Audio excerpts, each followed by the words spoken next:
a segunda sessão legislativa da 5ª legislatura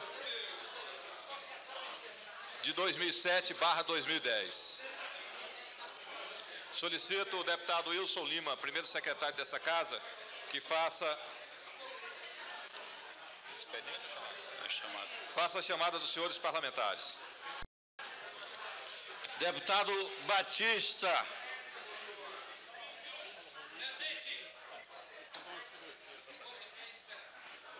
Presente.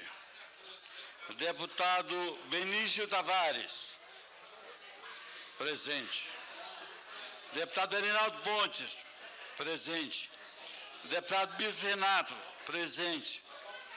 Deputado Brunelli. Deputado Caio Patrício. Presente. Deputado Chico Leite. Presente. Deputado Cristiano Araújo. Deputado Dr. Chares, presente. Deputada Érica Cocai, presente. Deputado Eurídio Brito, presente. Deputada Jaqueline Oriz, presente. Deputado Leonardo Prudente. Deputado Alzir de Paula, presente. Deputado Bildo Barbosa, presente. Deputado Paulo Oriz. Deputado Paulo Roriz, a sua assessoria comunicou que o deputado Paulo Roriz fez uma cirurgia de emergência, portanto, encontra-se de licença médica. Deputado Paulo Tadeu, presente. Deputado Pedro Ovo. Deputado Pedro do Ovo. Presente. Deputado Rádio Massu. Presente. Deputado Egulfo, presente. Deputado Rogério Ulisses, presente. Deputado Rony Nemer. Deputado Wilson Lima, presente. Deputado Arílio Neto, presente.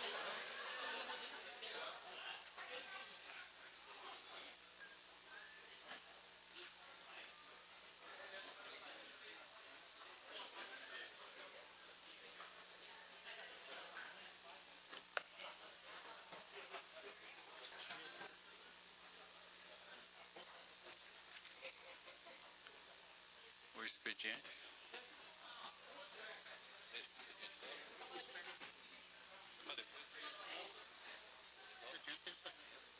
Botaram aqui? Temos expedientes sobre a mesa. Temos 19 parlamentares presentes. Solicito o deputado Wilson Lima que faça a leitura do expediente que se encontra sobre a mesa. É a ata sucinta da 31ª sessão extraordinária de 4 de dezembro de 2007.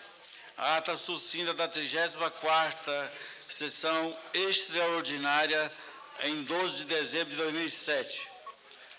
A ata sucinta da 37ª sessão extraordinária em 14 de dezembro de 2007. Senhor presidente, questão de ordem. Questão de ordem, deputado Wilson Lima. Peço Vossa Excelência que dispense a leitura das presentes atas e as depolidas e aprovadas. Acatando a solicitação do deputado Wilson Lima, a não ser que algum parlamentar seja contrário.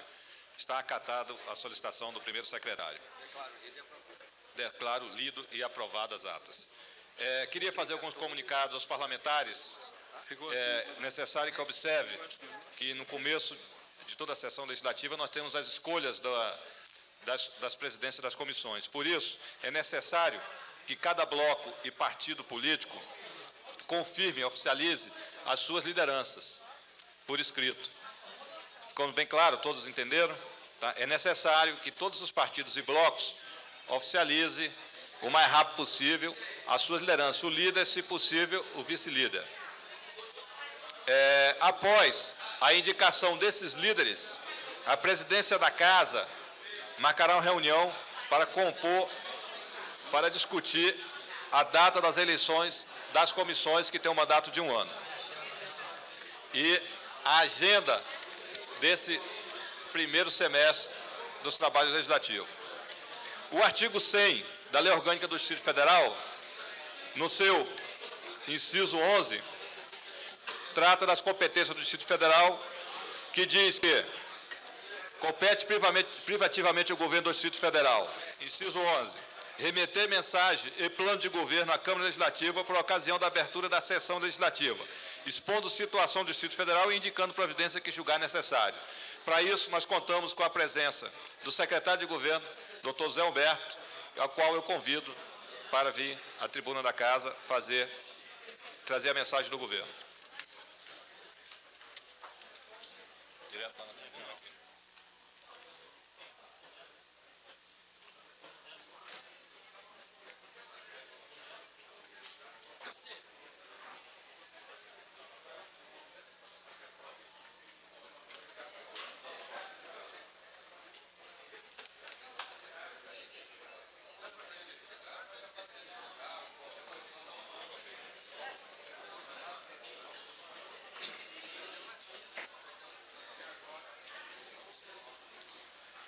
Excelentíssimo deputado Alírio Neto, presidente da Câmara Legislativa do Distrito Federal,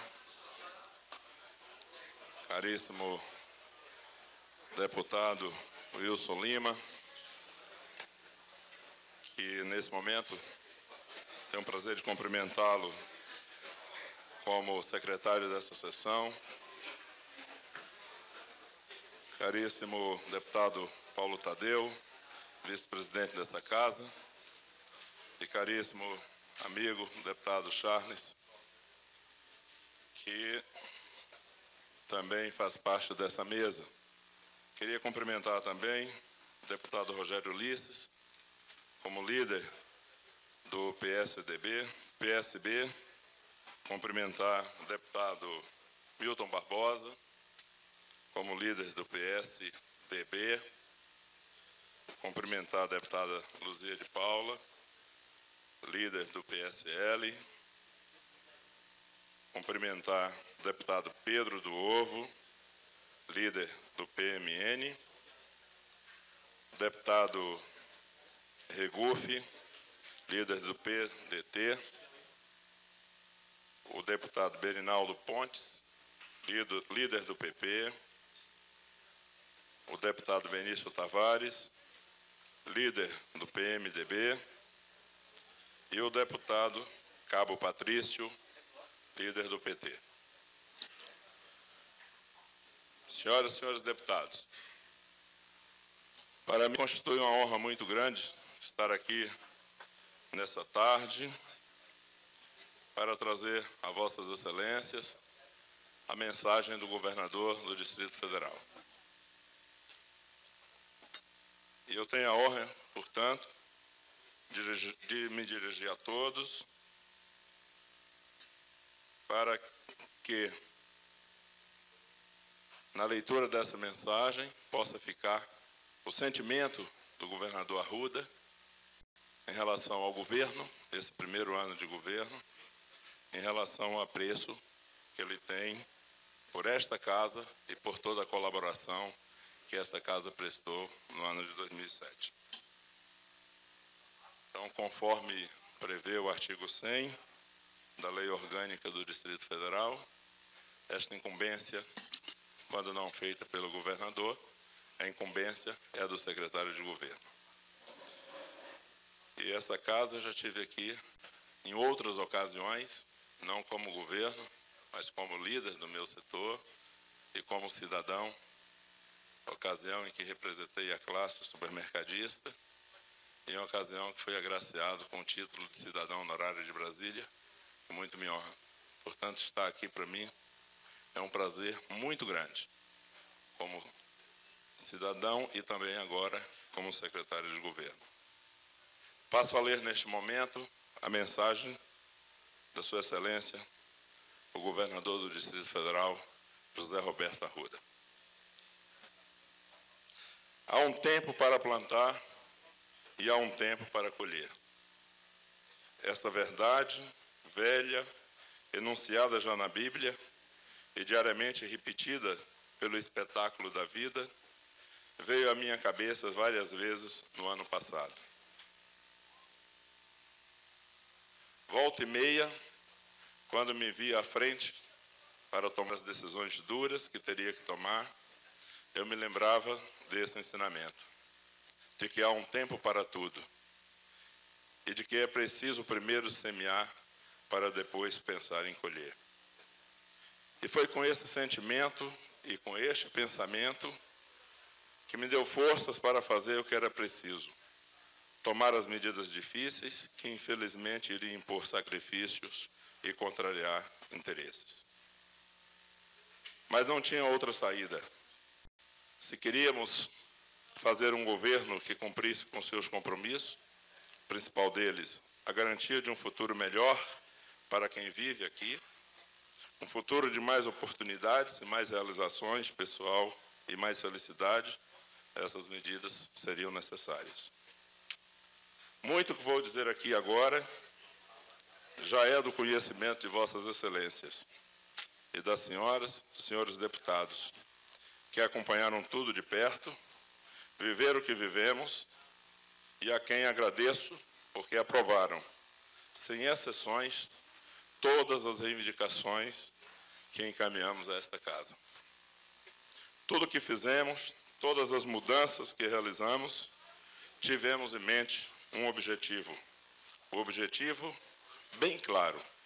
Queríamos recuperar a capacidade do GDF investir. Queríamos diminuir os gastos com a máquina pública para poder gastar mais com o bem-estar das pessoas. Mas como nos ensinou o filósofo e ativista Ortega Gasset, eu sou eu e as minhas circunstâncias. E as circunstâncias eram estas. Estávamos nos tornando escravos da máquina pública. Os impostos que pagávamos eram usados, na sua maior parte, para alimentar o próprio Estado, que cada vez era maior e voraz. A receita crescia, mas o custeio e o pessoal crescia praticamente na mesma proporção, ou até mais. O quadro era este, as circunstâncias eram estas. E para complicar ainda mais, nós recebemos os cofres públicos em janeiro do ano passado, com 3 milhões de reais em caixa e uma dívida a apurar de 750 milhões de reais. A solução era a reforma do Estado, seguida de uma série de decisões que diminuísse gastos públicos, de forma a sobrar recursos para investir nas obras e ações necessárias. Foi o que fizemos. Reduzimos as secretarias de 36 para 18. Devolvemos imóveis e carros alugados. Cortamos cargos comissionados e exigimos uma redução de 30% nos contratos com os fornecedores do GDF. E para nos aproximarmos mais da Brasília real e também para economizar, mudamos a sede do governo para um quartel da Polícia Militar em Taguatinga, onde juntos, governador, vice-governador e secretários passam a decidir o uso dos recursos financeiros e o rumo do governo. Com as medidas duras que tivemos que tomar, eu me lembrava sempre de um tempo difícil que nossa família viveu.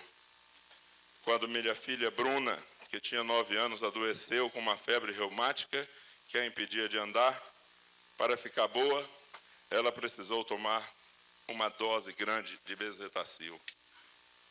No princípio, era todo dia. Depois, uma vez por semana. Depois, uma vez por mês. A injeção era doída, e doía muito. Ela sofria, e eu sofria com ela, chorava com ela. Mas não tinha outro jeito. Era para o bem da minha família, para o futuro dela. E nós tivemos que suportar juntos aquele sofrimento. Felizmente ela sarou e nunca mais teve nada. Agora, no ajuste fiscal que fizemos, nós tivemos que cortar na carne, e eu senti também. Mas graças a Deus, graças ao esforço de toda a nossa equipe E volto a repetir, graças à compreensão e o apoio dos senhores e das senhoras deputadas, nós conseguimos. Economizamos e equilibramos as contas do governo. A primeira coisa que fizemos foi pagar as dívidas. E na negociação conseguimos reduzir o débito de 750 milhões para 566 milhões de reais. Uma economia de 30%.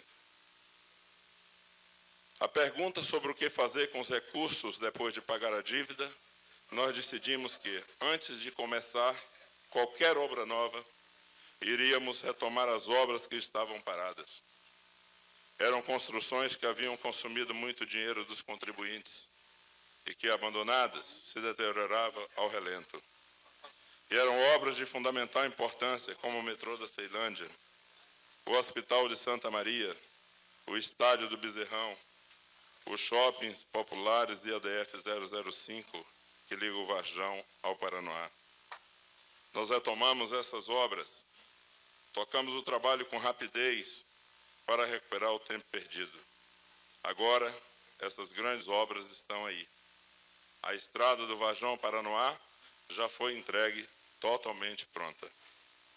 O Hospital de Santa Maria, com seus 342 leitos, sendo 41 UTIs, vai ficar pronto, equipado e ocupado ainda nesse primeiro semestre. Agora, em abril, nós vamos inaugurar as 5 novas estações do metrô da Ceilândia, que vai ligar a cidade de ponta a ponta e acrescentar cerca de 50 mil passageiros por dia aos usuários do metrô. O número de usuários do metrô merece um comentário. Até o ano passado, o funcionamento do metrô era burocrático. Só ia até às 7 horas da noite. E por isso tinha apenas 50 mil passageiros dia. Nós estendemos o funcionamento até 11 horas da noite e pusemos o metrô para funcionar também aos sábados e domingos. Com isso, com a passagem de R$1. Conseguimos, com isso, dobrar o número de usuários para 100 mil por dia.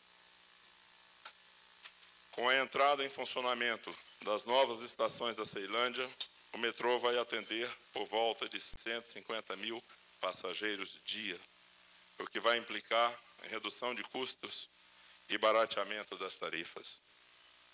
A 108 Sul, que é uma estação importante para ativar o metrô no plano piloto, também vai ficar pronta em abril. O novo Estádio do Gama do Bezerrão, que foi praticamente reconstruído, vai ser entregue pronto, com grama plantada e tudo, ainda nesse primeiro semestre. Moderno, super equipado, com 25 mil lugares sentados, o Bezerrão foi preparado para servir a Copa de 2014. Se Brasília for indicada como uma das sedes da Copa do Mundo, o que nós todos esperamos e torcemos.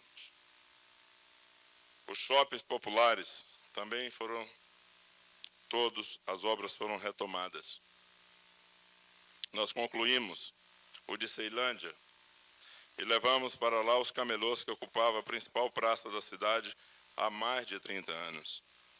Tinha uma geração de ceilandenses que nunca viram aquela praça. Ela estava sempre tomada por barracas. Agora, a praça é do povo.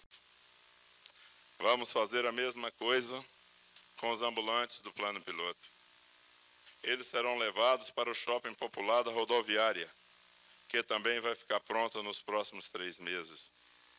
Esta nova feira tem 1.300 boxes e estacionamento para 2.000 carros. Como estas, dezenas de outras obras que estavam paradas foram começadas.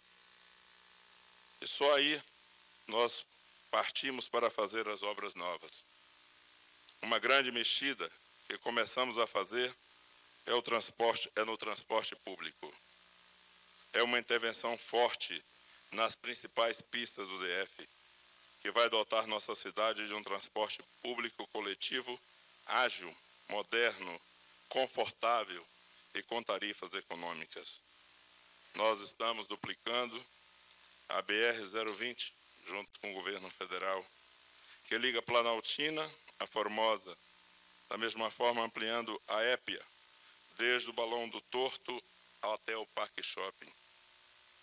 E com a Brasília Integrada, o contrato que assinamos semana passada com o BID, em Washington, nós vamos ter 176 milhões de dólares, mais com cerca de 50 milhões de dólares de contrapartida do GDF para aplicar no transporte coletivo. Vale lembrar que só conseguimos o financiamento do BID porque esta casa, a Câmara, junto com o Tribunal de Contas do Distrito Federal, também fez o seu dever de casa e promoveu o seu ajuste fiscal. Com os recursos do BID, vamos construir pistas exclusivas para ônibus na Hélio Prates, Ceilândia, EPTG, Taguatinga, Plano Piloto, 23 terminais de ônibus e 900 novos abrigos. Já estão em licitação o VLT, Veículo Leve sobre Trilhos, que vai rodar primeiramente na W3 Sul, e o VLP, Veículo Leve sobre Pneus, que vai ligar Gama e Santa Maria ao Plano Piloto. Nós colocamos 650 novos ônibus no sistema e estão em licitação 160 novos e ainda 450 micro-ônibus que vão substituir as vans. Todo este sistema vai ser integrado pelo bilhete eletrônico único, cuja implantação já começamos, que permitirá ao passageiro usar os micro-ônibus, os ônibus e metrô e pagar uma única passagem. Se há esta grande mudança nas nossas principais vias, aliarmos a conclusão do metrô da Ceilândia, as 120 câmaras de vídeo que vão monitorar o trânsito e cuja implantação vamos começar agora, e os 600 quilômetros de ciclovias que já começamos a construir no Distrito Federal, é possível dizer que vamos fazer uma revolução no transporte coletivo. O ano passado, senhor presidente, senhoras e senhores deputados, foi o ano de plantar.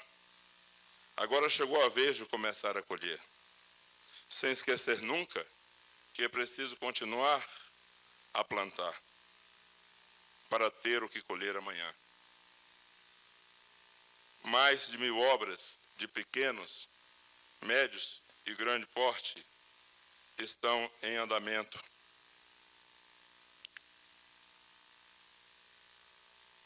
Muitas delas inauguradas ou serão inauguradas e começadas esse ano. A começar, por exemplo, pela obra do Promoradia, que vai levar água, esgoto, asfalto a todos os lugares do Distrito Federal que ainda não têm saneamento.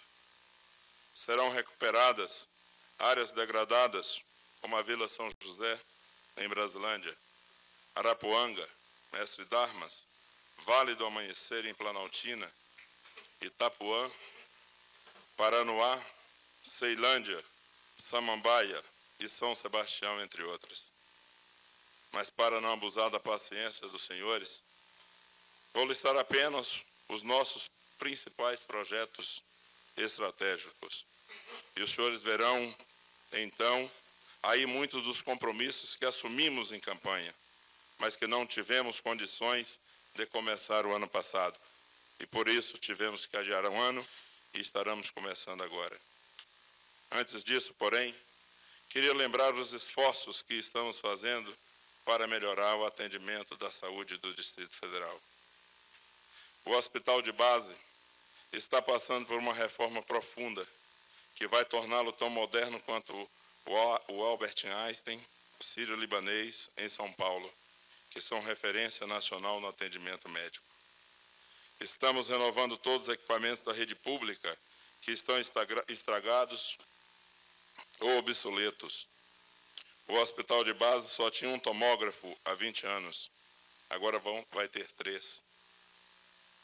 Estabelecemos uma escala de plantão dos médicos e estamos exigindo o seu cumprimento e tornando essa informação pública. Abrimos concurso para contratar mais 400 novos médicos.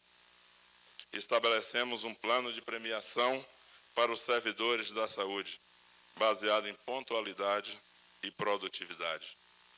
Vamos então, senhores, à relação dos principais projetos estratégicos do nosso governo, que já temos dotação orçamentária prevista para 2008 e vão começar a sair do papel. Vilas olímpicas, ciclovias, postos policiais comunitários, dentistas nas escolas, escolas profissionalizantes, UNB nas satélites, cartão saúde, erradicação do analfabetismo, Copa do Mundo 2014, cidade digital, regularização de condomínios, novo centro administrativo, Parque Buller Marques, Tagua Parque, Cidade dos Meninos. Só neste ano, vamos fazer 150 quilômetros de ciclovias. Vamos construir 3 UNB nas satélites. Instalar 100 postos policiais comunitários.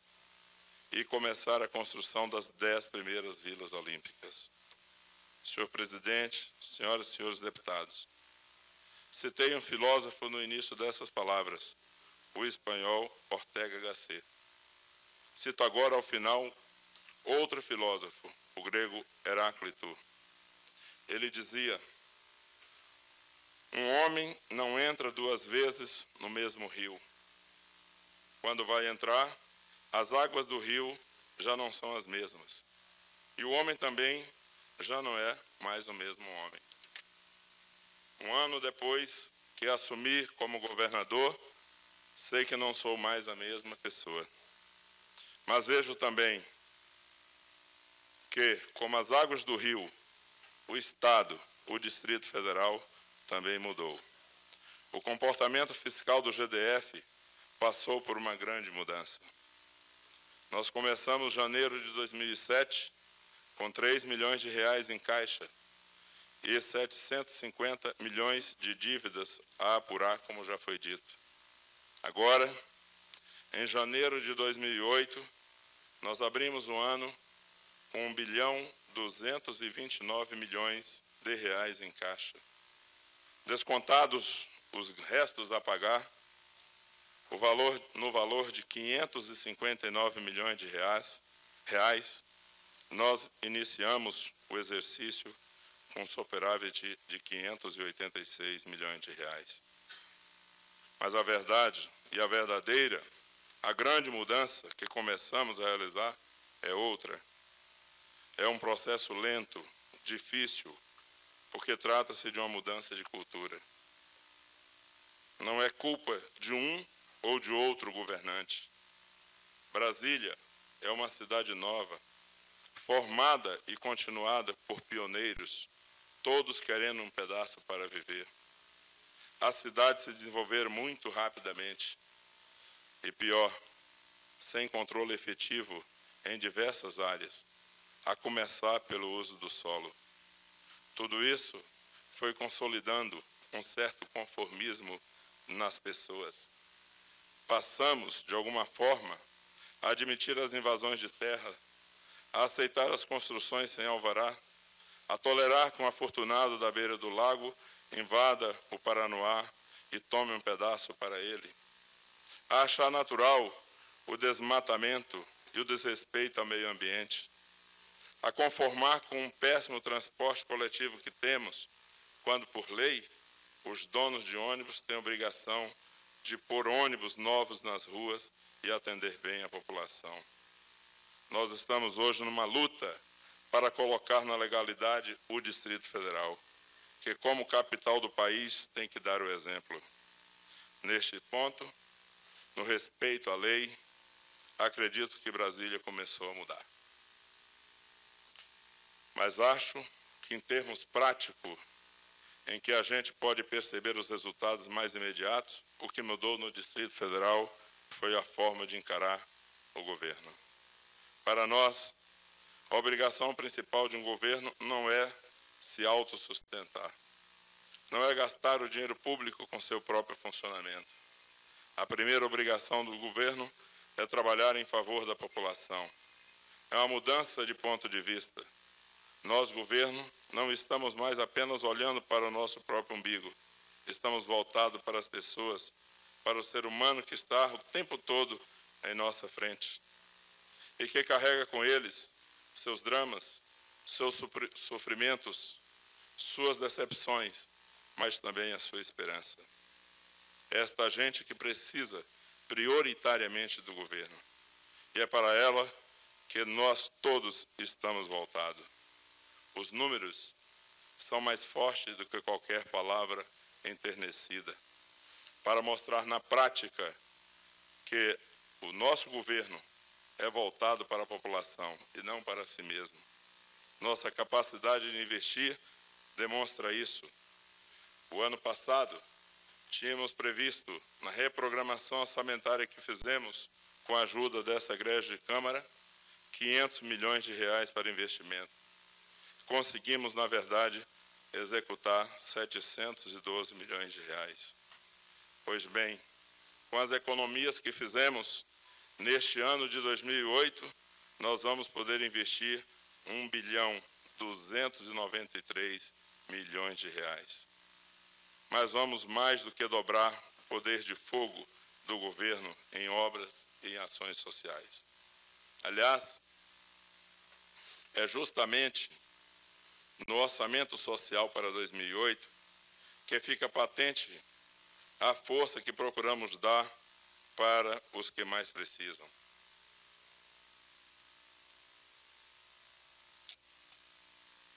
Em 2007, nós gastamos com a área de desenvolvimento social, entre custeio e investimento, 182 milhões de reais.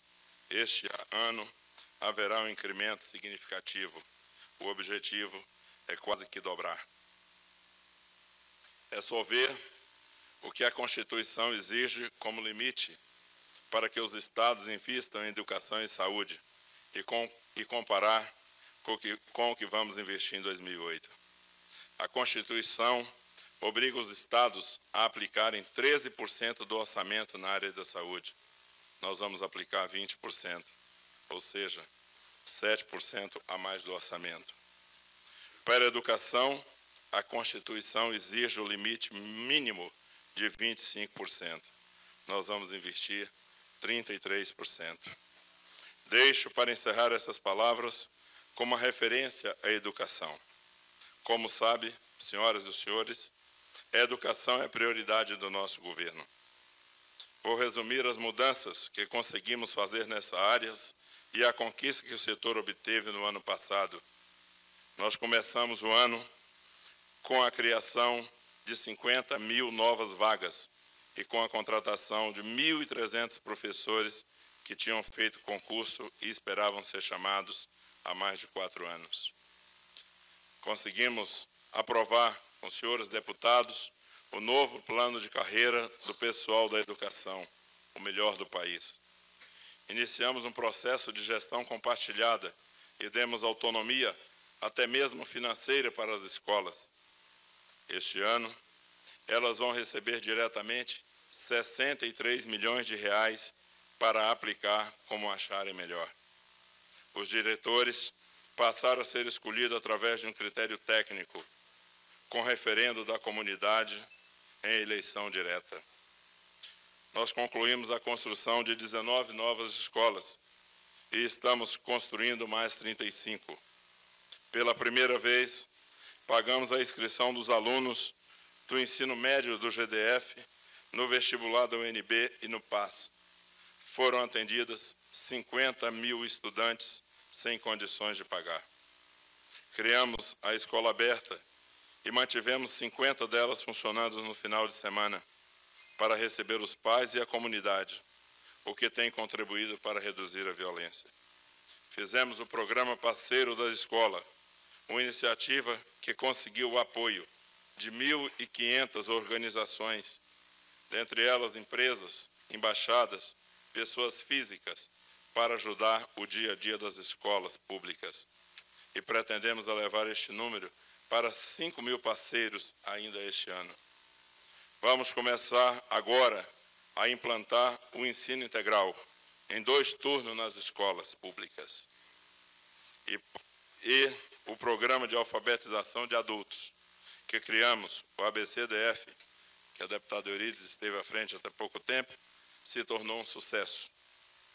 Estão matriculados na primeira turma, que se forma em abril deste ano, mais de 10.000 pessoas, para ser mais preciso, 10.506. Já estamos convocando mais 15.000 pessoas para serem alfabetizadas este ano de 2008. Senhor presidente, senhoras e senhores deputados, se eu tivesse que resumir em poucas palavras a verdadeira mudança por que estamos passando, eu diria que agora no Distrito Federal é permitido sonhar. Temos um Estado mais enxuto, que economiza dinheiro para investimentos. Temos uma ideia exata do que é preciso fazer para melhorar a vida de quem mora em nossas cidades. E temos pessoas dotadas de vontade e disposição de trabalho para fazer isso. Entre elas, incluo os ilustres membros dessa casa. Agora, é permitido sonhar com Brasília mais moderna, mais desenvolvida, mais justa. E para isso sabemos que podemos contar com a ajuda de Deus e de todos os senhores. Muito obrigado pela oportunidade.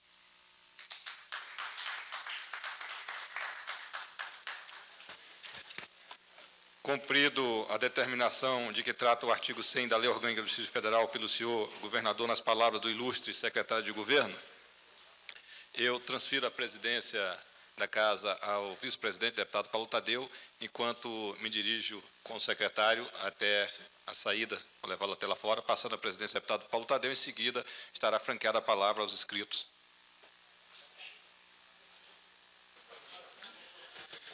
Bem, assumo a presidência. Iniciamos o pequeno expediente. Nós vamos fazer a chamada dos parlamentares que passaram um período aí de recesso. Eu tenho certeza que todos querem falar, né? Ou a maioria, pelo menos.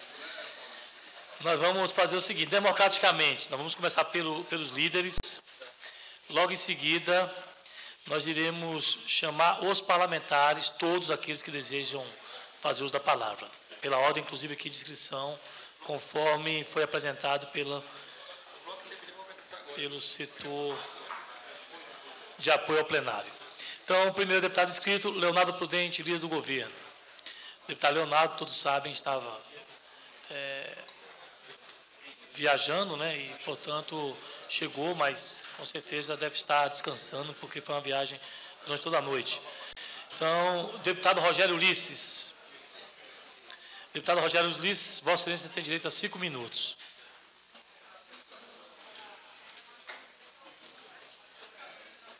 Aí, só um momento. Estão inscritos, olha, Rogério Ulisses, Paulo Roriz, Benício Tavares, Chico Leite, Milton Barbosa, Cristiano Araújo e Regufe.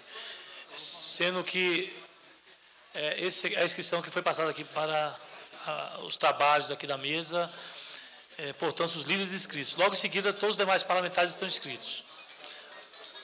Senhor presidente, boa tarde. Queria dar boa tarde também a todos os parlamentares aqui presentes, em especial ao deputado Pedro Ovo, que está participando de sua primeira sessão aqui conosco.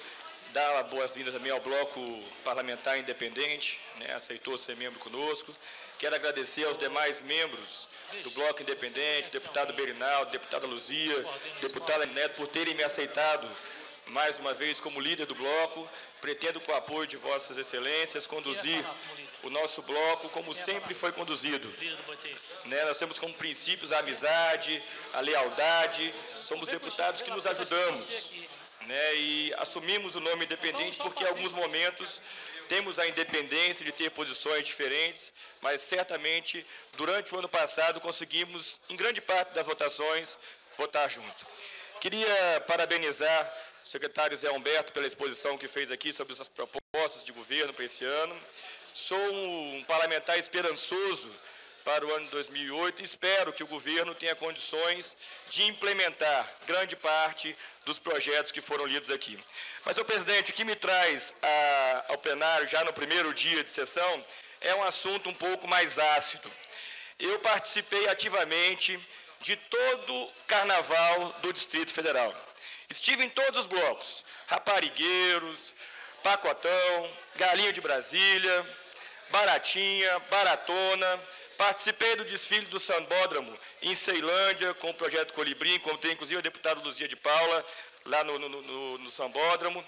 Em São Sebastião, fizemos uma festa para mais de 15 mil pessoas no sábado, e uma grande festa no último dia de carnaval para mais de 5 mil pessoas. Agora, eu acho que o Carnaval de Brasília cresceu muito este ano. E nós temos que começar a assumir o Carnaval como uma política pública de entretenimento. O governo do Distrito Federal fez um grande esforço para fazer o Caldeirão da Folia próximo ao Museu da Imprensa. E esse esforço é um esforço que merece o nosso reconhecimento. Mas o que nós não podemos aceitar, e essa casa não pode estar calada, é em relação ao episódio que aconteceu com o Galinho de Brasília na noite de segunda-feira.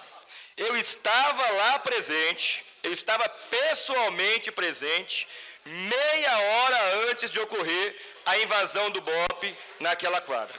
E eu posso afirmar, pessoalmente, que não havia clima para uma ação arbitrária como aquela ação que foi feita naquela noite. Nós tínhamos ali, no Galinho de Brasília, como tradicionalmente temos todos os anos, pais de família, mães de família, crianças, deficientes físicos, cadeirantes, que foram colocados sob risco por uma ação que, desculpe os senhores, até hoje, o administrador de Brasília, o senhor Ricardo Pires, não teve a hombridade suficiente de assumir a sua culpa naquele episódio.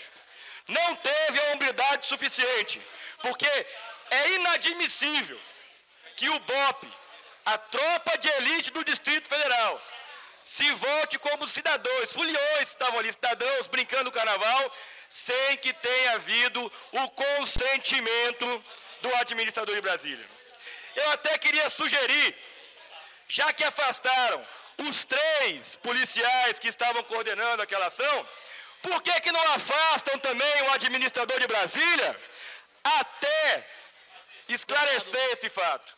Eu acho que o governo do Distrito Federal deu uma resposta rápida, pediu desculpa à população, mas o administrador de Brasília ainda não teve a hombridade suficiente para assumir que ele não aceita um bloco de carnaval entre as quadras. Da mesma forma como a ação que está sendo tomada agora na lei seca, que eu acho também arbitrária, porque vai contra uma vocação natural que Brasília tem. Como toda cidade tem a sua vocação natural. Eu gostaria, inclusive, estou protocolando hoje, uma moção de repúdio, e espero poder contar com o apoio de todos os parlamentares dessa casa. Porque se o senhor Ricardo Pires não tem hombridade para assumir a sua falha e a sua agressividade naquela ocasião, eu tenho certeza que essa casa não vai se calar perante uma ação tão arbitrária. Era isso, senhor presidente. Muito obrigado. Tá, agradeço, deputado Rogério Ulisses. Eu queria só que a gente pudesse aqui acertar o ritmo dos trabalhos. É pedir que ninguém faça parte, porque nós vamos franquear a palavra para todos os parlamentares.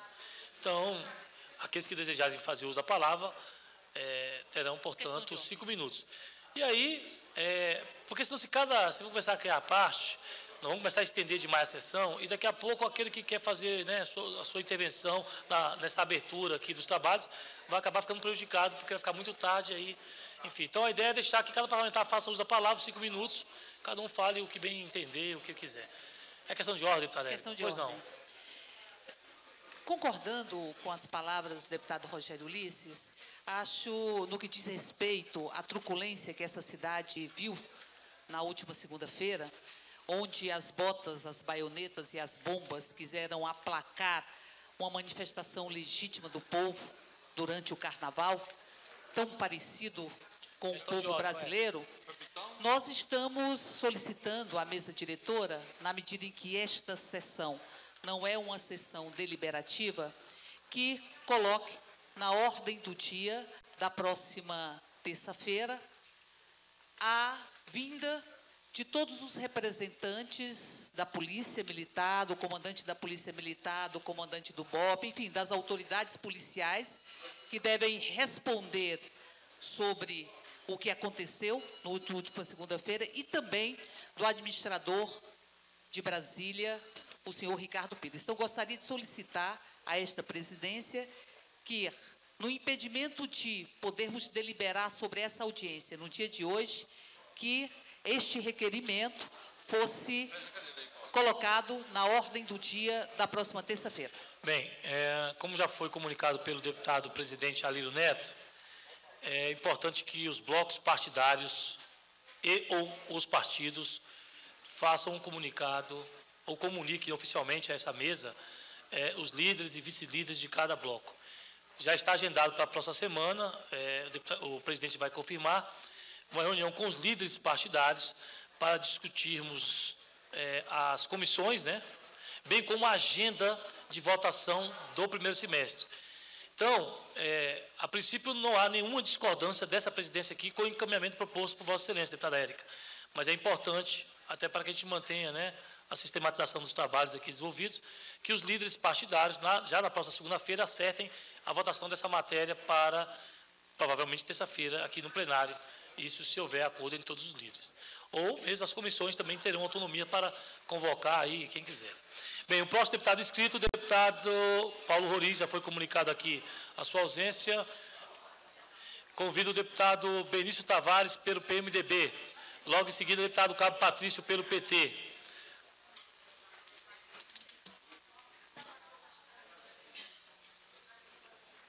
Deputado Benício Tavares, líder do PMDB nessa casa.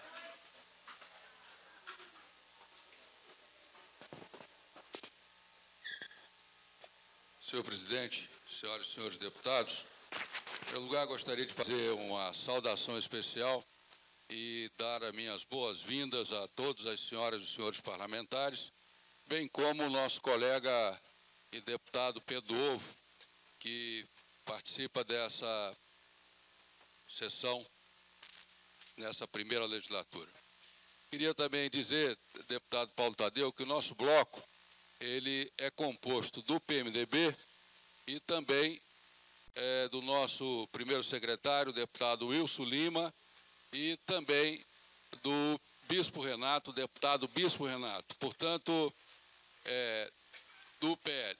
Já estamos encaminhando à mesa o ofício, lamentando apenas a ausência do deputado Rony Nender, que, por motivo de força maior, teve que se ausentar da sessão. Gostaria, senhor presidente, nessa oportunidade, de também falar um pouquinho sobre o nosso carnaval, mas vou ao outro lado da cidade, sem me reportar aos fatos que ocorreram aqui no plano piloto, que o nosso bloco também reafirma uma posição de apuração e que a gente possa, no mínimo, ouvir a todas as ações que foram cometidas e, do nosso ponto de vista, com excesso, porque não se deve jogar bomba na população, nem dar tiro, por conta da possibilidade de desobstruir uma via. Mas eu quero levar o assunto do carnaval para a Ceilândia, onde tivemos o carnaval mais tranquilo dos últimos anos, nenhuma ocorrência grave, senhor presidente, e a delegacia até se reportou uma matéria que foi ventilado pelo jornal local, dizendo que não houve nenhuma ocorrência no Carnaval da Ceilândia. Foi um carnaval de muito sucesso, onde as pessoas brincaram, e a gente só tem a agradecer ao posicionamento do governador Arruda, no sentido de criar definitivamente o nosso São Bódromo, que será interligado entre Samambaia e também entre Taguatinga e Ceilândia, marcando para aquela cidade como um centro cultural e que abrigará, a partir dos próximos anos, todos os carnavais que estarão sendo desenvolvidos no Distrito Federal. Para nós, um projeto, inclusive já apresentado aos parlamentares, é um projeto muito bonito, não só para o carnaval, como também para outras atividades culturais, né, que se desenvolvem ao longo do Distrito Federal. E, do nosso ponto de vista, marcará, com certeza, um projeto bonito e que o nosso carnaval, que muita gente fala que não existe, está de parabéns. E nós esperamos que cada vez mais, e quero aqui fazer um registro à Secretaria de Cultura, pelo trabalho que realizou, pelo trabalho que fez de divulgação do Carnaval do Distrito Federal, um trabalho muito bonito, e os nossos parabéns ao secretário de Cultura do Distrito Federal, Silvestre Gorgulho. Parabéns, senhor presidente, saudação aos nossos companheiros deputados e deputadas. Agradeço ao deputado Benício Tavares, líder aqui do bloco formado pelo PMDB-PR, e convido o deputado Patrício para fazer uso da palavra. Deputado Patrício, Vossa Excelência. Só uma questão de ordem antes de fazer uso da palavra, presidente. Pois não. Foi encaminhado à presidência da Casa o memorando 123/2007, da liderança do Partido dos Trabalhadores, comunicando a minha liderança a partir desse ano, e até hoje não foi publicado. Queria solicitar à mesa para providenciar a publicação. Tá bom, então, acatar a questão de ordem de Vossa Excelência e solicitar à assessoria aqui de plenário que possa providenciar a publicação do comunicado do Partido dos Trabalhadores a respeito de sua liderança e vice-liderança, bem como também de todos os demais partidos, né, e blocos partidários, para que a gente possa dar continuidade, inclusive, às eleições aí das comissões, enfim. Após o deputado Cabo Patrício, o deputado Milton Barbosa. Bom, presidente. Senhor presidente, parlamentares, imprensa, as pessoas aí da galeria, é um prazer voltar a essa tribuna, principalmente como líder do Partido dos Trabalhadores, um partido tão importante na política do Distrito Federal, que sempre contribuiu muito com a sociedade do Distrito Federal. Agradecer o apoio da companheira Érica Cocai, companheiro Chico Leite, que conduziu a liderança o ano passado de forma brilhante, e ao deputado Paulo Tadeu, vice-presidente da Casa, que também tem apoiado. Eu, antes de começar a falar no assunto que eu queria, que era justamente o discurso do secretário de governo, eu não posso deixar de tocar num assunto que é do meu interesse, da minha categoria, que é a ação dos policiais militares do BOP e dos que estavam de serviço lá na 203, 204 Sul, no evento dos Galinhos. É importante frisar, senhor presidente, que antes de julgar a ação da polícia e antes de um pré-julgamento dos policiais e o afastamento dos 3 oficiais que estavam no comando, é importante que se peça, como o deputado Rogério Ulisses pediu aqui, e aí o governador em exercício, deputado Alírio Neto, presidente dessa casa, que eu admiro muito, deveria também ter tomado a mesma decisão, inclusive como policial que é. Não condenar somente a força policial, porque durante 12 anos foi realizado a festa na 203, 204 Sul. Durante 12 anos. E nunca houve incidente entre os filiões, os moradores e a polícia. Nunca, nesses 12 anos. Mas o administrador regional, senhor Ricardo Pires, que tem que vir aqui, como a deputada Érica Cocai bem colocou, juntamente com as outras pessoas, foi quem tomou a decisão e fez um mau planejamento para o carnaval naquele local, onde tinham 5.000 pessoas. E o administrador esqueceu de combinar com 2.000 foliões que retirassem dali, depois da concentração, e fossem para o Gran Folia. Esqueceu de combinar. Foi isso que resultou na ação, porque os moradores daquela quadra acionaram a polícia, porque havia uma determinação para desobstruir a via após a realização do evento. E nós não podemos esquecer que isso é a prática desse governo. Talvez isso tenha se impregnado no comando da Polícia Militar e principalmente na Secretaria de Segurança Pública. Ou nós vamos esquecer aqui que no início desse governo, quando fazíamos as ocupações de terra, o governo não só colocava o BOP, as tropas da cidade satélite em questão, como até o helicóptero para sobrevoar e intimidar a população de determinadas áreas. Então, antes de culpar a polícia, a ação, e nós sabemos que toda ação gera uma reação, é importante saber que antes disso houve uma decisão política do administrador regional, que também tinha que ser, e se o governador tem compromisso, como ele declarou no Correio Web, já condenando os 3 oficiais e a ação do BOP, que ele tenha coragem também e exonere e afaste o administrador regional de Brasília, senhor Ricardo Pérez. Agora, senhor presidente, como líder do Partido dos Trabalhadores desse ano, e os companheiros da bancada, é importante que nós deixemos claro que o governo continua com a sua gana, como disse aqui o secretário de governo, de arrecadação, de economia, de um governo de autogestão. Prova disso, que foi o projeto que nós aprovamos aqui, de aumento da taxa do IPTU. Agora, é importante lembrar que o Partido dos Trabalhadores, a bancada do PT, votou contra esse reajuste. E o governo reajustou, na aprovação do projeto, que era a previsão 16%. Só que tem moradores recebendo carnês com 100%, 200% e até 300%. Muito além do percentual da inflação do IPCA, que foi de 4,46%. Medido pelo índice oficial, pelo Banco Central. Mas o governo vai à imprensa, principalmente o governador e o vice-governador, dizendo que os contribuintes que estão sendo lesados compareçam aos órgãos do governo para reclamar e corrigir a distorção. Se quem errou foi o governo e a Secretaria de Fazenda e Planejamento, por que o contribuinte, que já está sendo lesado, que já está pagando impostos, que já está tendo prejuízo, tem que se deslocar de sua residência, e nós assistimos aqui, os parlamentares que não estavam de férias, não estavam viajando, viram na imprensa a quantidade de moradores contribuintes nos postos da Receita, reclamando dos valores absurdos que estavam sendo cobrados. E o vice-governador ainda vai à imprensa dizer que quem pagou a mais vai receber um cheque do governo, da Secretaria de Fazenda, como restituição. Agora, o governo não teve a mesma coragem, e o governador Arruda não sancionou e vetou no projeto aprovado por esta casa os 5% de desconto para quem pagasse à vista. É importante que os parlamentares dessa casa, e eu tenho certeza que a bancada do Partido dos Trabalhadores e os parlamentares têm compromisso com a sociedade, vão derrubar o veto do governador no tocante aos 5% de desconto para quem pagar o IPTU em dia, em cota única. E aí, senhor presidente, só um pouco mais de tempo para concluir. Eu ouvi atentamente o discurso do secretário de governo, o senhor José Humberto, porque eu tenho um grande apreço, e parece que nós estamos vivendo numa ilha da fantasia. Deputado. Obrigado, um minuto. Uma ilha da fantasia. Uma economia de 586 milhões em caixa. E relatou aqui, eu praticamente assisti aqui a campanha do governador Arruda, quase que o programa de governo, dizendo que vai construir nesse ano 100 postos policiais, que vai inaugurar o Hospital de Santa Maria, que vai melhorar a segurança pública, que vai criar postos de emprego, que vai melhorar o transporte público, mas nós não podemos esquecer que o governador em campanha disse que no primeiro dia de governo iria fazer tudo o que foi dito aqui no discurso que ele encaminhou para que o secretário de governo lesse. E disse, inclusive, na campanha, que não faltava dinheiro.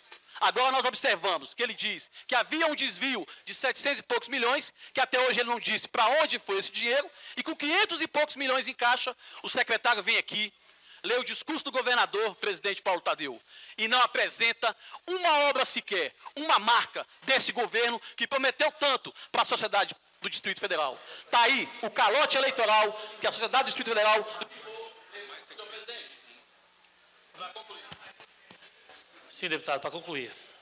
Está aí o calote eleitoral que o cidadão do Distrito Federal levou nas eleições de 2006. Ficou claro, mais um ano, como diz o secretário, sonhando com esperança que as coisas mudem e as pessoas na fila dos hospitais, como a gente tem visto, principalmente no Hospital do Gama, deputado Wilson Lima, no corredor, nem maca tem. Uma viatura do Corpo de Bombeiro da UTI tem que ficar 1 hora, 2 horas, aguardando até que tenha condições do cidadão sair da maca da UTI do bombeiro para ir para a maca do hospital da cidade satélite. Muito obrigado. Deputado Carlos Patrício, um minutinho só. Só para lembrar isso que você falou do Gama.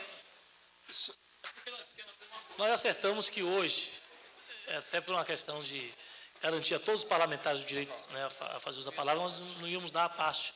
Está bem. Tranquilo, eu falo na minha fala ali, eu digo. Próximo, deputado Vitor Barbosa, logo em seguida, deputado Dr. Charles.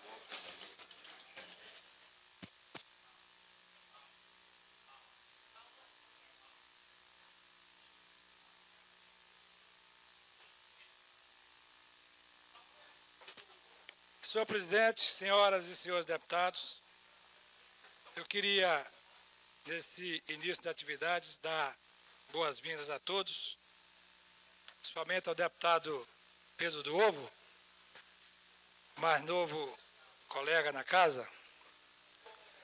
Agora, eu vou tocar num assunto aqui, aliás, em dois assuntos. O primeiro, que o cabo Patrício já tangenciou, que é exatamente o desconto de 5% no pagamento do IPTU, que a gente acordou aqui com o deputado Fábio Simão, se assim nós podemos chamá-lo, que ligou para o deputado José Humberto Pires de Araújo, esteve aqui, o secretário, que estava garantido desconto de 5%. Agora, o que é interessante é que se disse que haveria vício de iniciativa, o que demandaria inconstitucionalidade. Mentira. É mentira. Em 2006, 2005, 2006, os governos de então, Roriz e Abadia, mandaram para esta casa aqui, IPTU e IPVA, com percentuais. E aqui, os mesmos deputados que bancaram o INPC, iniciativa da casa, nos 2 anos, foi para o governo e não houve veto. Por que não houve veto? Porque não há inconstitucionalidade nenhuma. Se houve, tem que se cobrar, então, o desconto que foi dado. Então, eu estou com aqueles que vão defender aqui a derrubada do veto. Palavra tem que ser cumprida. O governo se comprometeu aqui.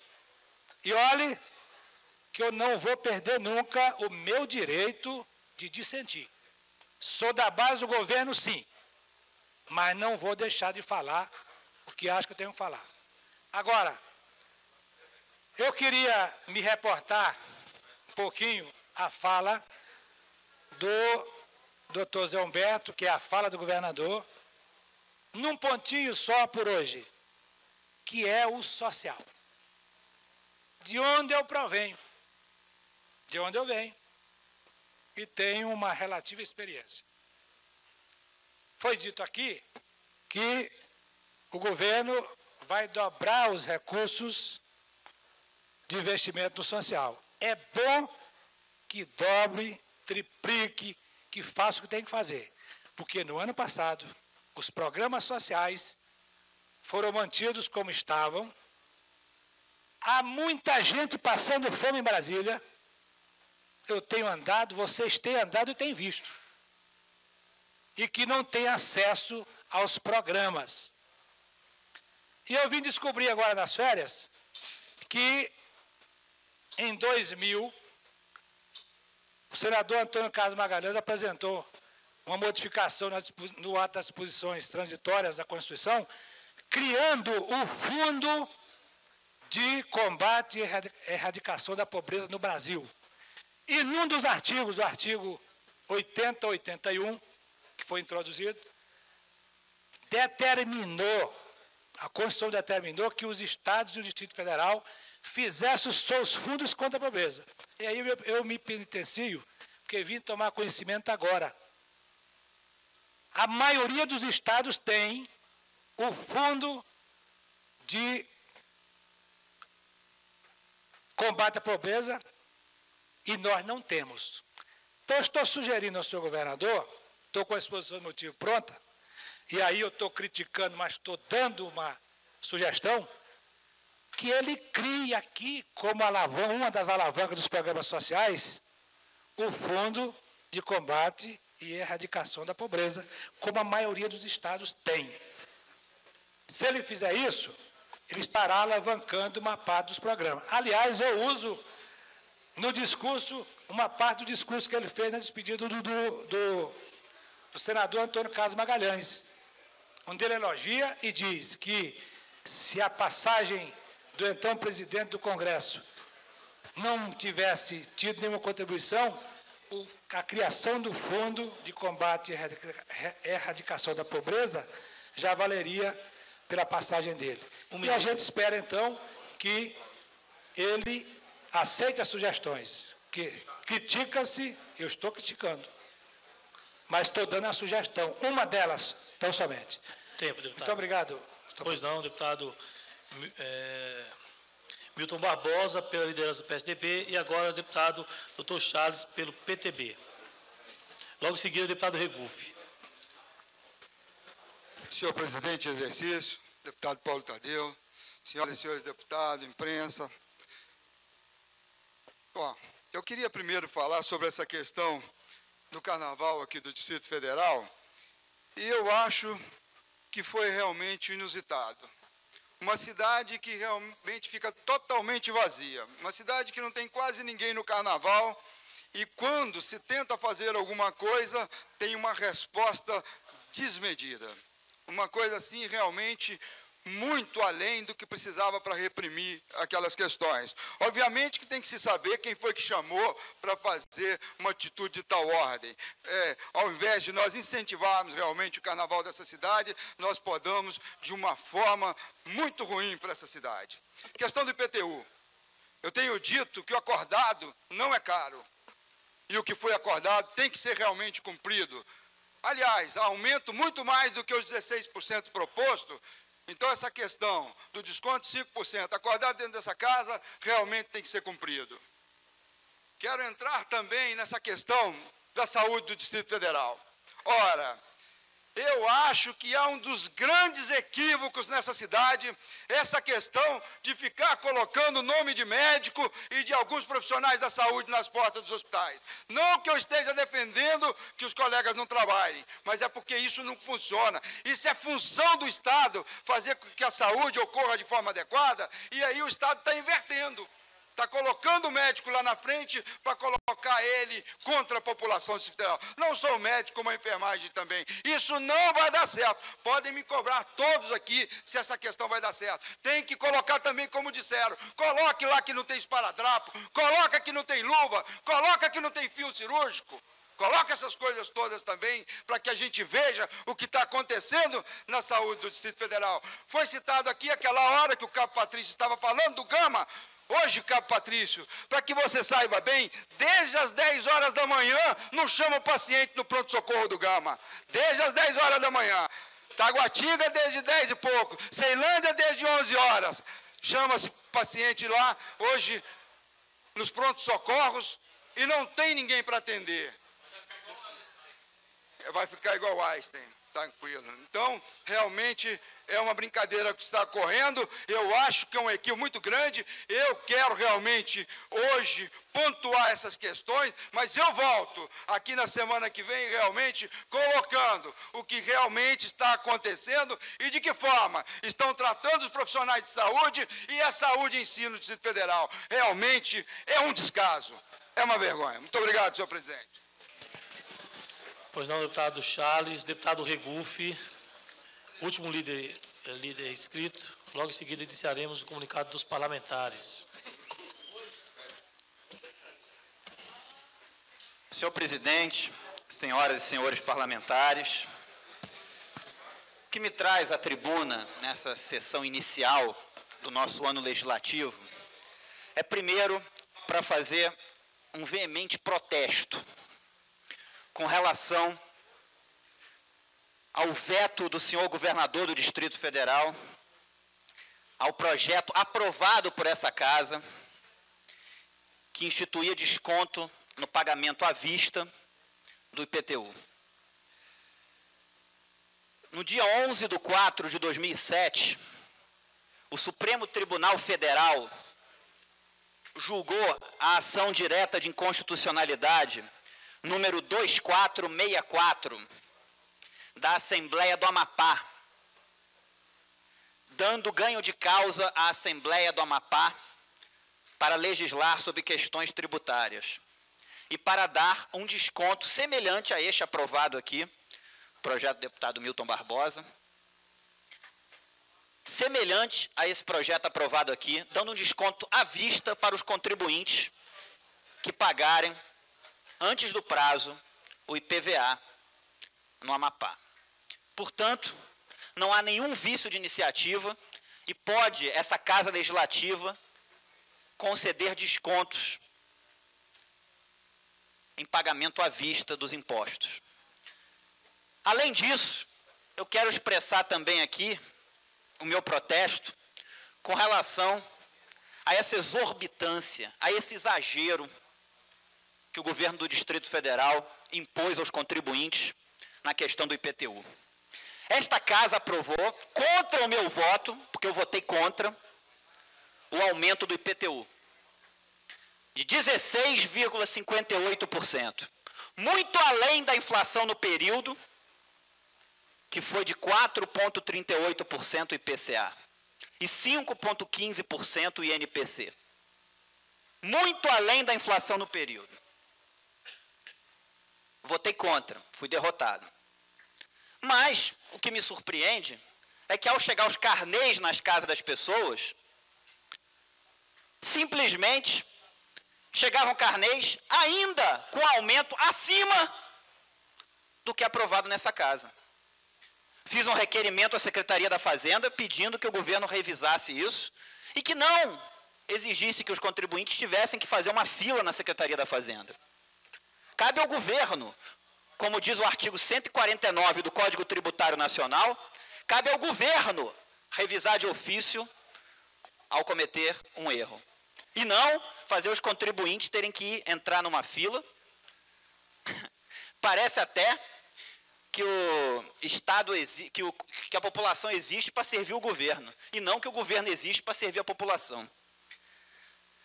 Eu acredito que o governador é uma pessoa de bem, torço para que o governo dê certo, porque junto com ele está essa cidade, e acho que todas as pessoas que têm consciência da sua responsabilidade têm que torcer para que o governo dê certo e têm que tentar fazer o máximo que podem para que esse governo dê certo. Apoiei, na primeira semana desse governo, quando esse governo fez um corte de gastos, mesmo não sendo da base de apoio ao governador, e ter ido contra a posição do meu partido de apoiar o governo, não tendo indicado uma única pessoa para participar do governo até agora, apoiei o corte de gastos do governo. Apoiei a redução do número de cargos comissionados, a redução do número de secretarias de Estado. Eu penso que nesse país, aliás, deveria se ter uma redução brutal dos gastos públicos. Agora, com uma consequente redução dos impostos. Para o contribuinte sentir que quando um governo corta gastos, o governo está economizando o dinheiro dele, contribuinte. Mas não, ao final do ano, um aumento desse de impostos e ainda carnês acima do aprovado. Parece que o governador leu Maquiavel muito bem.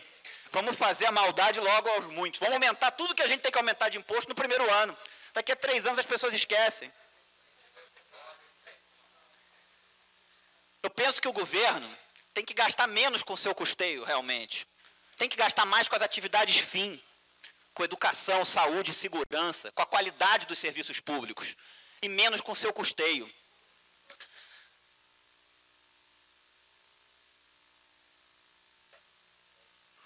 Mais um minuto, deputado. Agora, cabe a mim, enquanto parlamentar, fiscalizar. Lamento, volto aqui a colocar o meu protesto contra esse aumento do IPTU.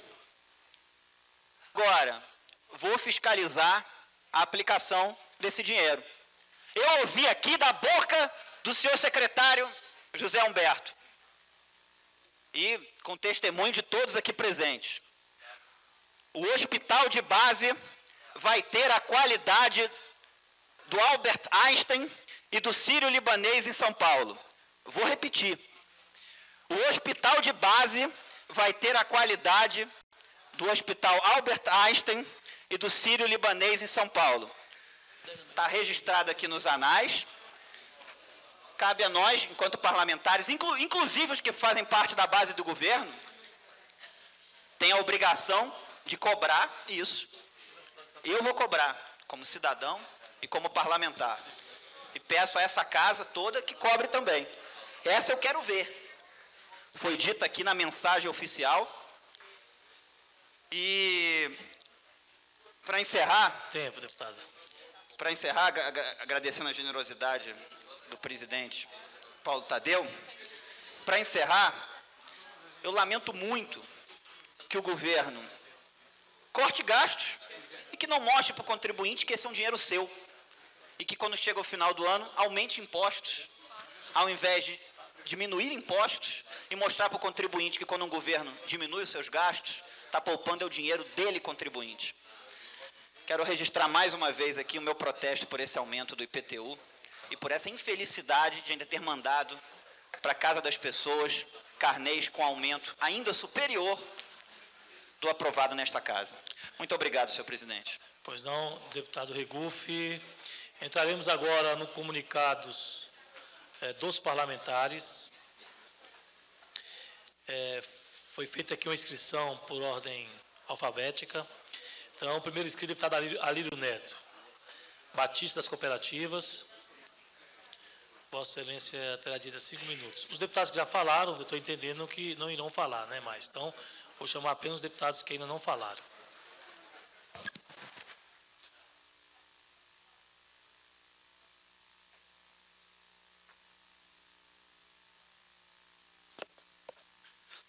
Senhor presidente Paulo Tadeu,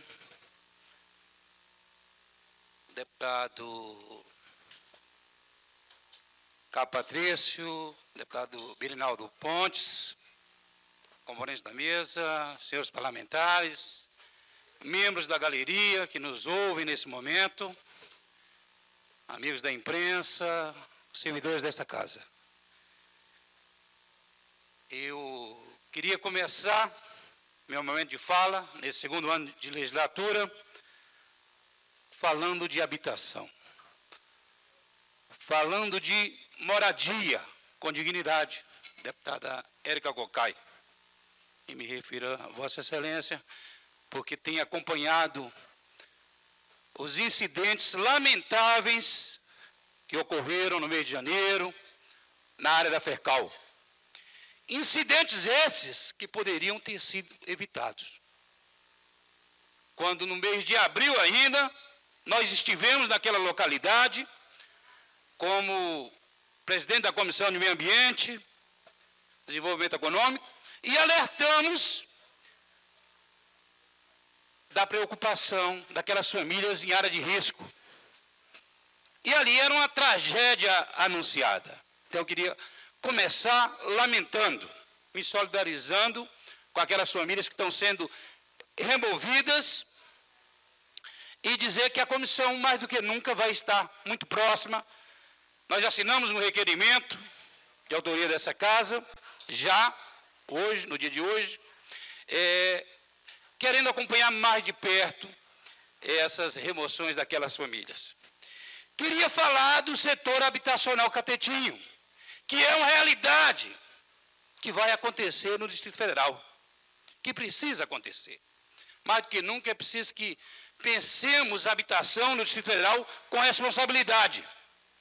Se hoje nós temos mais de 500 mil de famílias na ilegalidade, dos condomínios irregulares, e temos, é porque faltou política habitacional no Distrito Federal. Então, mais do que nunca, é preciso se pensar Catetinho com responsabilidade. Um projeto urbanístico muito bem feito, prevendo verticalização, áreas de permeabilidade aquífera, prevendo atendimento horizontal. Então, é assim que defendemos Catetinho. E solicitamos uma audiência pública de conhecimento de todos para o dia 15 de fevereiro, PDOT, com um tema pontual: Catetinho como solução de moradia no Distrito Federal, como uma das soluções. Então, mais do que nunca, eu queria começar o ano falando sobre isso. Lamentar pelo incidente que nós tivemos no Carnaval. Me preocupa muito. Me preocupa muito, deputado Patrício, se nós não temos no Distrito Federal uma polícia nervosa. Uma polícia nervosa. As imagens mostraram isso. Porque ali não se estava combatendo o bandido. Era foliões, quando muito, alguns, e temos que reconhecer isso, alterados. Alguns embriagados pela alegria do carnaval. Mas nós que já fomos militares, e eu já fui militar, queria confessar isso a Vossa Excelência, da Marinha, Fuzileiro Naval, é relativamente fácil conter algumas situações. Até porque aquela via não precisava ser desobstruída. Se tem que se punir culpados, deputado Regufe, e o administrador do plano piloto é do partido de Vossa Excelência, do PDT, então, PPS, então, me desculpe, eu quero revogar isso que eu falei. Mas se temos que punir culpados, que se punam.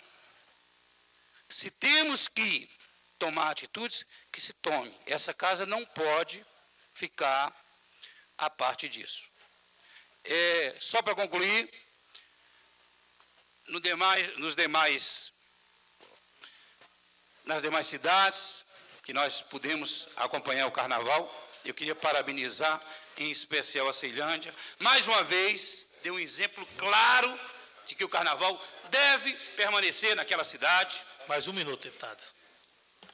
Foi uma festividade belíssima. Eu, pessoalmente, não tenho a disposição, nem o condicionamento físico, de fazer o que o deputado Rogério Ulisses fez. Quero lhe parabenizar, não saí em todos os blocos, mas estive 2 vezes no Ceilambódromo e pude presenciar que realmente a Secretaria de Cultura, a Liga, os carnavalescos, o Distrito Federal está de parabéns pelo carnaval que foi efetuado. Então, queria parabenizar e dizer, precisamos, só para finalizar, ter políticas habitacionais sérias e verdadeiras no Distrito Federal. Muito obrigado, senhor presidente.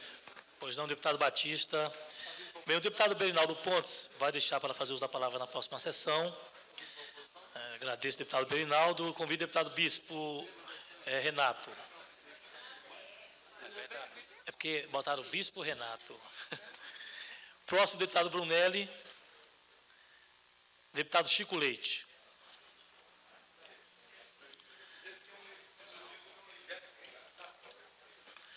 Logo após o deputado Chico Leite, Cristiano Araújo, Érica Cocai. Presidente Paulo Tadeu, deputado Patrício, deputado Berinaldo, deputado Batista, deputado Eurites, deputado Raad, deputado Milton, minha querida companheira deputada Érica, deputada Luzia, deputado Rogério Ulisses, deputado e amigo Pedro do Ovo, senhores e senhoras assessores e assessoras, deputado Regufe, senhores e senhoras da imprensa, sinceramente, eu não entendo como é que se pode cortar gastos um ano inteiro e tornar o Estado ainda mais caro para o cidadão. Foram 30 mil demissões, pelo dito. 17 mil cargos, também, pelo dito, extintos. Alguns dizem colocados em um banco para utilização eleitoral oportuna. Foram leis, as ditas leis secas, que estão para tirar empregos, para tirar comida de pai de família. Foram derrubadas de casas, foram o desemprego, as mais variadas formas de desempregar pais e mães de família. Mas a essa austeridade não correspondeu mais remédios nos hospitais. A essa verdadeira turbulência governamental não correspondeu mais jovens e adultos, mais crianças nas escolas. a essa transferência de responsabilidade à iniciativa privada, não correspondeu um leito a mais. Policiais na rua. Enfim, o que colher? E aí, sinceramente, colegas parlamentares, senhores e senhoras da imprensa, senhores e senhoras assessores, assessoras, se observarmos bem, do ponto de vista da elevação da carga tributária, o escândalo inicial era o trabalhador e a trabalhadora ter que pagar de tributo 4 vezes mais que a inflação, algumas vezes mais que o seu reajuste salarial, algo mais que a valorização de seus bens.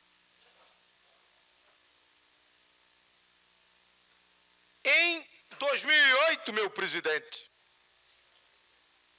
o cidadão e a cidadã do Distrito Federal vão pagar, em matéria de IPTU, é essa a estimativa de arrecadação do governo, cerca de 102 milhões de reais a mais que no ano passado.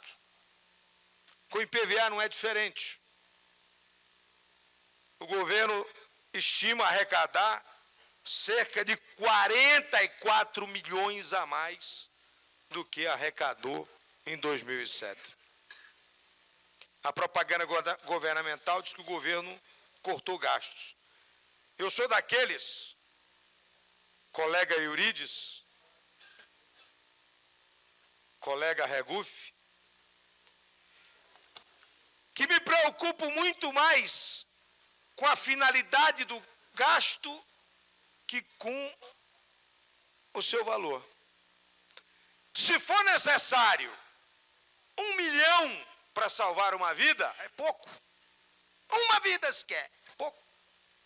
Agora, se são raros reais que escoam pela janela, aí nós estamos diante de um crime lesa pátria.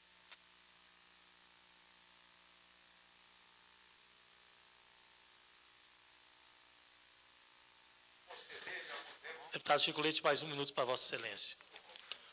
Ou a finalidade, o destinatário do serviço dos bens é o cidadão e a cidadã, e não as empreiteiras, que eu sei que construirão em mais de 16 bilhões nesses anos, e não aqueles que têm o lucro fácil com a especulação imobiliária. Sinceramente, todas as vezes em que se diminuiu o tamanho do Estado, deputada Luzia, se acabou com o poder da polícia de investigar, se acabou com o poder do Ministério Público de fazer a sua persecução, do Judiciário de julgar, e se fez, sabe o quê? Deixou ao talante dos larápios do dinheiro público todo o nosso maior patrimônio. Ou ninguém se lembra da venda do patrimônio brasileiro pelo governo passado? Tempo, deputado. Presidente, se Vossa Excelência ainda pudesse me conceder alguns segundos. Então, para a conclusão. O que nós esperávamos, e ainda esperamos do governo, porque eu não digo na oposição aquilo que não faria, e faremos quando o governo, era que reduzisse, é certo, o seu custeio, mas que transformasse isso em qualidade de vida para a população. Em que, ao anunciar e fazer o corte de gastos, até desempregando trabalhadores e trabalhadoras, reduzisse o custo do Estado para esses mesmos trabalhadores e trabalhadoras. E mais, que fosse sincero, que fosse autêntico, e que cumprisse o entendimento que fez com a população do Distrito Federal. O voto, presidente, é aberto nessa casa. E nós vamos ver quem votou com o desconto de 5% e vai reiterar esse voto abertamente aqui nessa casa. Quem está com a população ou quem está com o governo, sabe-se lá por qual motivo, não serei eu que questionarei. E a ação das autoridades de truculência, como no Carnaval ou como em outro evento, perdoe-me, nada mais é que a consequência de uma cultura de truculência com o cidadão, quando tira dinheiro dele para passar para as empreiteiras. Obrigado. Pois não, deputado Chico Leite. Próximo, deputada... A próxima é a deputada Érica Cocai, logo em seguida a deputada Eurídice.